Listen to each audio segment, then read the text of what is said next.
The chair recognizes the gentlewoman from New Hampshire, Ms. Shea-Porter, for 5 minutes. Thank you, Mr. Speaker. I would like to read a column by Max Boot, who's a conservative, very well known. President Trump is willing, and I'm quoting completely, President Trump is willing under duress to briefly and begrudgingly admit that Russian meddling took place in 2016 before reverting to calling it a big hoax.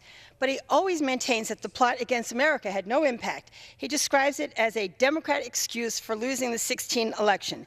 Faithfully echoing the president, other Republicans, such as House Speaker Paul Ryan, says it's clear that Russian interference didn't have a material effect on our elections.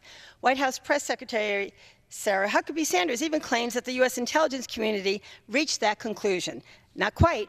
Here is the intelligence community's assessment, partially declassified in 2017. We did not make an assessment of the impact that Russian activities had on the outcome of the 2016 election. The U.S. intelligence community is charged with monitoring and assessing the intentions, capabilities, and actions of foreign actors. It does not analyze U.S. political processes or U.S. public opinion, unquote.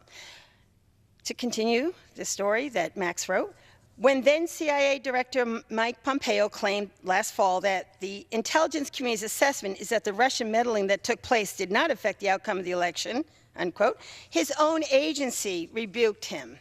While the intelligence agencies are silent on the impact of Russia's attack, outside experts who have examined the Kremlin campaign, which included stealing and sharing Democratic Party emails, spreading propaganda online, and hacking state voter rolls, have concluded that it did affect an extremely close election decided by fewer than 80,000 votes in 3 states. Clint Watts, a former FBI agent, writes in his recent book, Messing with the Enemy, that, quote, Russia absolutely influenced the U.S. presidential election, unquote, especially in Michigan and Wisconsin, where Trump's winning margin was less than 1% in each state. We still don't know the full extent of the Russian interference, but we know its propaganda reached 126 million people via Facebook alone. A BuzzFeed analysis found that fake news stories on Facebook generated more social engagement in the last 3 months of the campaign than did legitimate articles. The 20 top-performing false election stories from hoax sites and hyperpartisan blogs generated 8,711,000 shares, reactions, and comments on Facebook. Almost all of this fake news was either started or spread by Russian bots, including claims that the Pope had endorsed Trump and that Hillary Clinton had sold weapons to the Islamic State. Elsewhere in social media, tens of thousands of Russian bots spread pro-Trump messages on Twitter, which has already notified 1.4 million users that they interacted with Russian accounts. The Russian disinformation, propagating hashtags such as hashtag Hillary for prison and MAGA, reflected what the Trump campaign was saying. The Russian bots even claimed after every presidential debate that Trump had won, whereas objective viewers gave each one to Clinton. Russia also hacked voting systems in at least 39 states. And while there's no evidence that vote tallies were changed, Russians may have used that stolen data to target their social media or shared the results with the Trump campaign. The Senate Intelligence Committee found that in a small number of states, the Russians may have been able to alter or delete voter registration data, potentially disenfranchising Clinton voters. And then there was the crucial impact of the Russian hacks of Democratic documents disseminated primarily by WikiLeaks.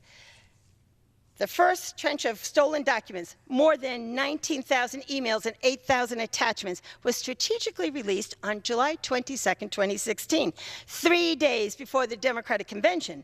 The resulting news coverage disrupted the Clinton campaign's plans by creating the impression that the Democratic National Committee was biased against Bernie Sanders and forcing DNC chairwoman Debbie Wasserman Schultz to resign.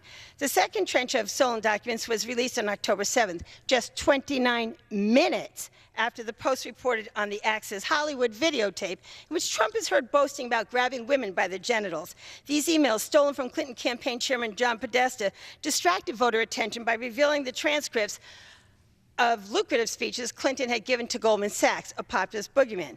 A third release of stolen emails on October 11th revealed that Democratic operative Donna Brazile, while working at CNN, had provided debate questions to Clinton during the primaries, and that senior Democratic operatives, who were themselves Catholics, had exchanged emails disparaging Republicans who cherry-picked their faith for political gain. This fueled Trump's narrative that the election was rigged and that the Clinton team was, as he said, viciously attacking Catholics and evangelicals. The latter charge, unfair as it was, proved especially important in Michigan, Wisconsin, and Pennsylvania, swing states with lots of Catholic voters.